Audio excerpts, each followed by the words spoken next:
Wala ka bang napapansin sa iyong mga kapaligiran? Kay dumi na ng hangin, pati na ang mga ilog natin.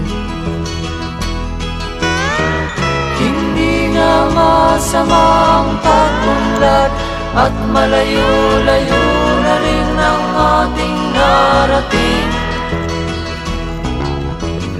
Ngunit masdan mo ang tubig sa dagat, dati kulay asul, ngayon'y naging itim.